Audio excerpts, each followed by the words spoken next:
Et salut tous les amis, c'est CryptoPartage, c'est un plaisir de vous retrouver pour cette vidéo d'analyse du 3 avril 2021, j'espère que vous allez bien. Voilà, Ethereum 2100 $, je pense que c'est l'info du jour. Hier il a réalisé son breakout des 2000 $, enfin j'ai envie de dire. Je sais qu'il y a, en tout cas moi personnellement je l'attendais beaucoup et je sais qu'il y a beaucoup de personnes aussi qui attendaient ce moment où Ethereum allait enfin se réveiller. Et bien là il semblerait qu'on y est. On va évidemment analyser ça plus en détail dans la deuxième partie de vidéo. Bitcoin quant à lui 59 400 $, voilà, il est toujours en dessous des 60 000, il stabilise encore un petit peu, on verra ça aussi sur les graphiques. Polkadot aussi qui suit la cadence d'Ethereum, magnifique réveil, 44 $, plus 17%. Donc voilà, gros réveil de Polkadot aussi, on va l'analyser en deuxième partie de vidéo. Holochain aussi, qui ne s'arrête plus 47%, 0.025 $. Et on a aussi le BTT que je vais aussi faire en deuxième partie de vidéo, qui lui nous fait plus 20%.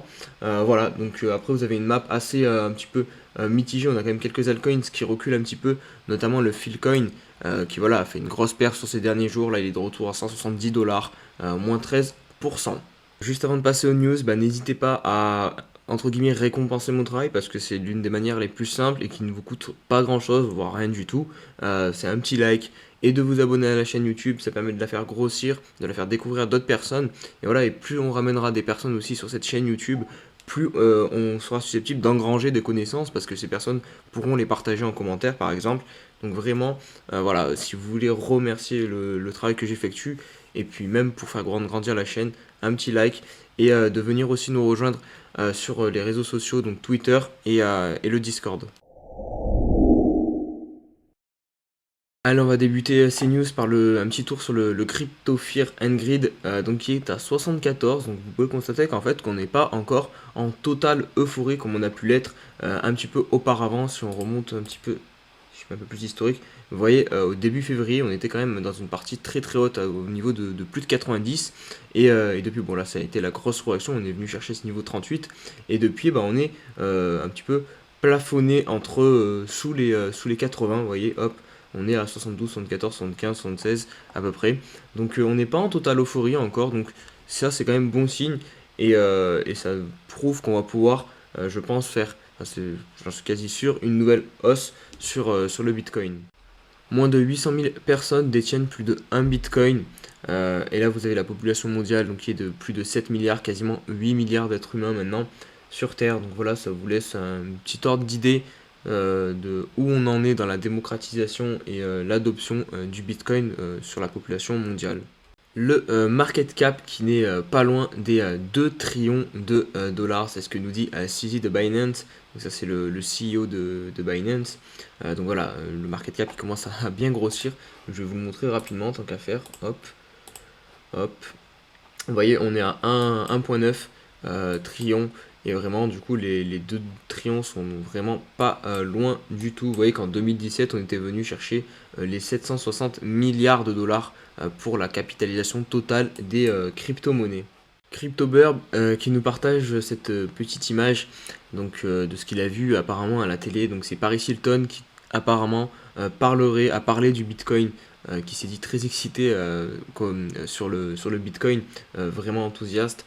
Donc pourquoi il publie ça, il dit not again, parce que en 2017 elle avait déjà parlé du Bitcoin et quelques semaines ou mois, je me souviens plus exactement, d'ailleurs le Bitcoin était rentré en bear market et nous en France on a vu un petit peu la même chose avec Nabila qui avait commencé à parler du Bitcoin et pareil quelques jours, semaines après le Bitcoin était rentré en bear market, c'était assez drôle, enfin assez drôle. C'était pas drôle, mais enfin, personnellement j'avais pas trop rigolé euh, quand j'ai vu l'état de mon portefeuille après. Satoshi Nakamoto serait la 20e personne la plus riche dans le monde. Donc pour ceux qui ne connaissent pas Satoshi Nakamoto, donc c'est la personne qui a créé Bitcoin, enfin en tout cas qui est considérée comme telle. Évidemment c'est un pseudonyme parce que on ne connaît pas l'identité réelle de Satoshi Nakamoto. Donc voilà, c'est un petit peu tout le mystère qu'il y a autour de la création de Bitcoin, ça. Mais du coup, là, selon les estimations, parce que évidemment, il a un portefeuille, enfin cette personne a un portefeuille en Bitcoin, et du coup, selon les estimations, il aurait actuellement vu le cours du Bitcoin, 60 milliards de dollars en sa possession. Aave qui déclare la guerre aux frais de transactions élevés sur la blockchain Ethereum et qui décide de débarquer sur la sidechain du coup Polygon qui était anciennement appelé Matic. Donc voilà, ça va diminuer énormément les frais d'utilisation, des frais de blockchain. Donc voilà, il ne décide pas de perdre plus de temps comparé par exemple à Uniswap qui prend une migration pour le mois de juin. Lui, Aave, ben voilà, ne perd pas de temps et déploie ça assez direct, vraiment sans prévenir là. Mais du coup, bah voilà, ça va mettre des frais de transaction extrêmement bas. Et par contre, à son lancement, Aave ne va proposer qu'une sélection réduite de collatéraux et d'actifs.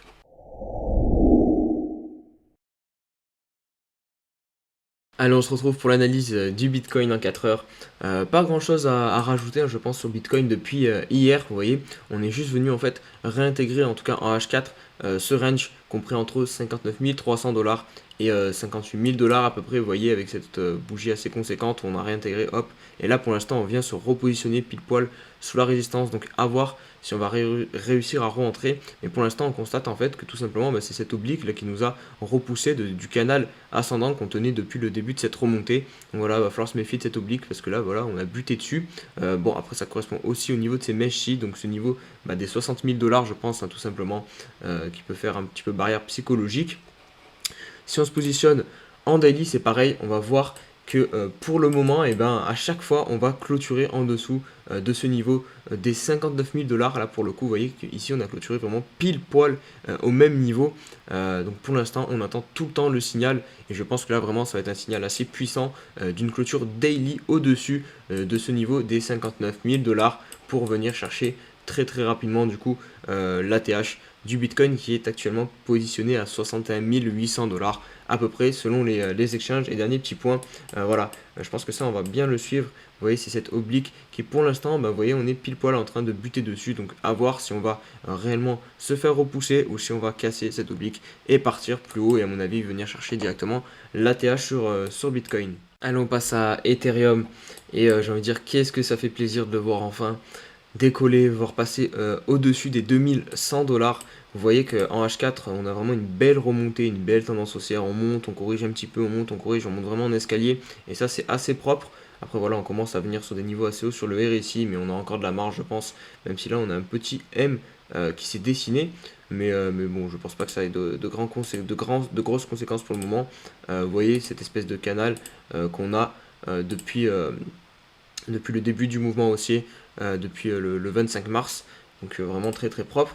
Donc voilà, maintenant on est en price discovery sur Ethereum. On va se mettre en daily vraiment pour constater à quel point ça a été propre, hein, toute cette zone en fait. Vous voyez, on a vraiment un énorme double bottom, un creux ascendant ici qui est plus haut que celui-ci. Donc vraiment très très puissant. Ouais, on est arrivé au niveau de la ligne de coup. Hop, on a cassé directement et là on pousse assez fort actuellement on est venu chercher les 2100 dollars. Vous voyez que sur le RSI ce double creux se distingue aussi assez bien et je pense que du coup ça va nous permettre de nous extirper de nous mettre dans la zone de surachat et de venir graviter un petit moment, je pense, en fait toute la durée du pump là qui je pense va avoir lieu dans les prochains jours, les prochaines semaines sur Ethereum. Voilà, on va le faire en surachat en daily au niveau du RSI. Et petit dernier détail aussi, je voulais vous mettre du coup une petite extension de Fibonacci pour qu'on puisse voir quel niveau on peut jouer raisonnablement sur Ethereum pour les jours et semaines à venir.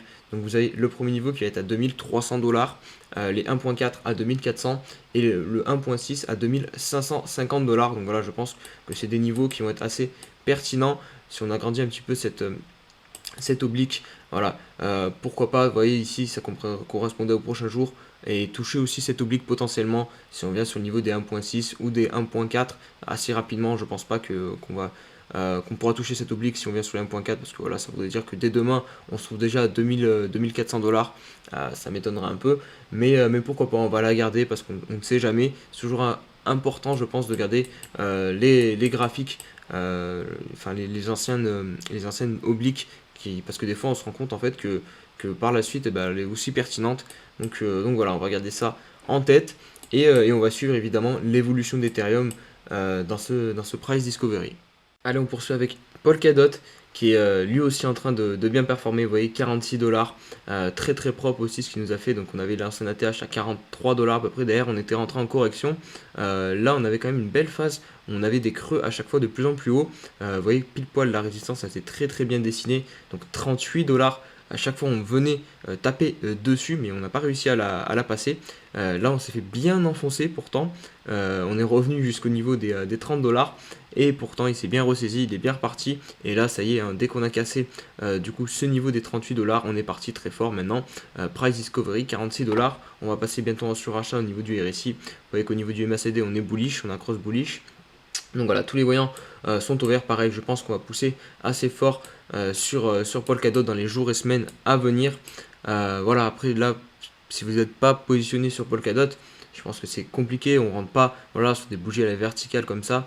Il faut le minimum, je pense, c'est attendre un pullback sur cette zone-ci. En plus, voilà, là pour le coup, je suis quasiment sûr que ça va servir de support. Vu comment on l'a travaillé en tant que résistance, à mon avis, on va réussir à bien la valider comme support. Mais voilà, là, c'est pas sûr du tout qu'on revienne chercher du coup ce support. Donc voilà, malheureusement, si vous n'êtes pas rentré, ben, tant pis. Des trains, il va y en avoir d'autres. Donc il faut attendre que voilà, ce train-ci, bah, il est parti, hop, tant pis, on ne le revoit plus. Mais on ne court pas derrière le train comme on dit, donc vous n'allez pas vous amuser à payer le prix ici. Vous attendez au minimum s'il fait un retour voilà, ici. Sinon tant pis, vous passez à autre chose, à une autre crypto, il y en a plein. Voilà, c'est pas grave.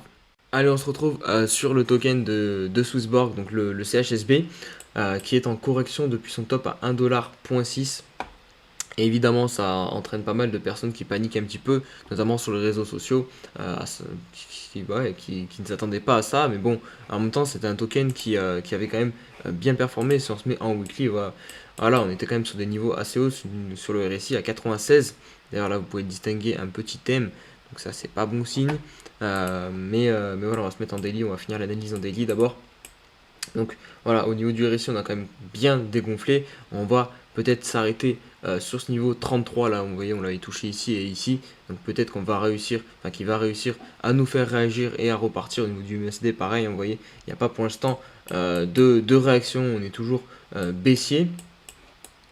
Sur le cours, qu'est-ce qu'on peut distinguer? Donc un canal descendant depuis ce top. Vous voyez qu'on a vraiment un double top hein, assez propre. Hein, cette mèche pile poil, elle s'est arrêtée deux fois sur le niveau des 1,60. Donc le 1,60, clairement, ça va être une résistance à passer à l'avenir. Et voilà, là on arrive du coup sur ce niveau de support qui correspond à 1 $ tout simplement. Pour le moment, c'est quand même pas fou parce que vous voyez, on a que des bougies rouges. Donc je suis pas très optimiste et ça m'étonnerait pas qu'on casse peut-être ce support et qu'on vienne intégrer du coup ce range, peut-être retourner jusqu'au niveau des 0,76. Je pense qu'il faut peut-être s'y préparer.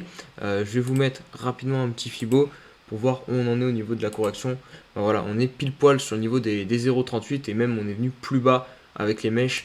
Donc potentiellement je pense qu'on va revenir sur ce niveau des 0,5. Voilà, si je devrais mettre une petite pièce, je dirais un retour sur toute cette zone qu'on a énormément travaillé. Par contre, je ne le vois pas en revanche aller plus bas que cette zone des 0,5, donc qui correspond aux 0,80 $ environ. N'hésitez pas à me donner en commentaire votre avis. Voilà, je pense que c'est un petit sujet en ce moment, enfin un token qui va faire beaucoup parler de lui. Donc voilà, n'hésitez pas à mettre en commentaire ce que vous pensez au niveau du court terme du CHSB. Allez, on va poursuivre avec Stellar Lumens, donc le XLM qui lui aussi est en train d'arriver sur un niveau de marché très important. Là, je dis lui aussi un peu comme il y a l'image plutôt d'Ethereum et de Polkadot. Vous voyez, on a un petit peu la même configuration, pardon.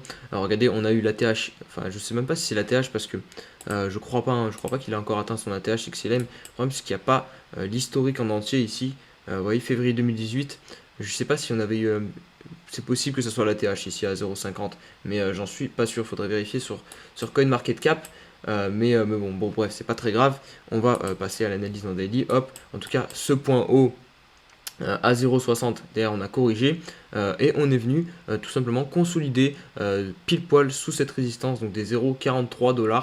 Et vous voyez qu'ici, on est en train de la break. Hier, on a essayé, on a fait une mèche, on est venu clôturer pile poil en dessous. Là, on repart à l'assaut. Donc, il va falloir surveiller tout simplement la clôture daily, voir si elle est au-dessus. Et je pense que si elle est au-dessus, on ira très très vite jusqu'à ce point donc des 0,60. Vous voyez qu'au niveau du RSI, pareil, on constate bien la baisse et ensuite la consolidation pour maintenant réussir un breakout et s'extirper et venir rechercher ce point-ci. Au niveau du MACD, pareil, on est bien orienté, donc je pense que XLM, ça ne m'étonnerait pas qu'on revienne très très vite au niveau de ce point, donc des 0,60 $. Allez, on va conclure la vidéo par BitTorrent qui a bien explosé ces derniers temps, ces derniers jours. Vous voyez, un bel empilement de bougies verticales vertes. Et regardez, au niveau du RSI, je pense que c'est assez clair. On a un niveau à 91, voilà, on ne passe pas au-dessus. Et là, on est en train de marquer, attention, la deuxième oreille, j'ai envie de dire, la deuxième oreille de chat, regardez, pour faire ce double top, hop. Donc attention, attention en daily. Et de toute façon, c'est pareil, si on se met en weekly, on a un petit peu la même configuration. On est très haut, on est au niveau de 92 et on peut faire également un M. Donc je me méfierais vraiment sur ce token.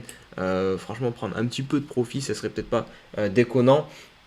Après, encore une fois, suivez votre plan, parce que si votre plan c'est d'investir sur le long terme, voilà, peut-être pas de raison de prendre des profits actuellement, parce que au niveau du court terme, moyen terme, je pense qu'on va perdre un petit peu, mais sur le long terme, voilà, on peut très bien prendre de la valeur. Donc voilà, c'est à vous de tenir votre plan. Moi, je vous dis juste que je pense au niveau du court terme. Je pense qu'au niveau du court terme, là, on va marquer un petit temps d'arrêt, une petite correction. Je vais vous mettre un petit Fibo comme ça. Pour les personnes qui ont du mal à mettre Fibonacci, ça va vous aider. Hop, on va le mettre ici, voilà, hop. Donc le niveau des 0,23 est à 0,0055 et les 0,38 0,0046. Voilà, ça vous donne un petit ordre d'idée jusqu'où on pourrait revenir. Si on revient au 0,5 qui est en soi la dernière zone qu'on a travaillé, vous voyez ici, perso c'est la zone que je privilégierais si on venait à corriger plus fortement. Donc c'est les 0,0039 $. Voilà, j'espère que cette vidéo vous a plu les amis. Si c'est le cas, n'hésitez pas à mettre un petit commentaire et à liker. Et on se dit à demain pour une nouvelle vidéo. Allez, ciao ciao.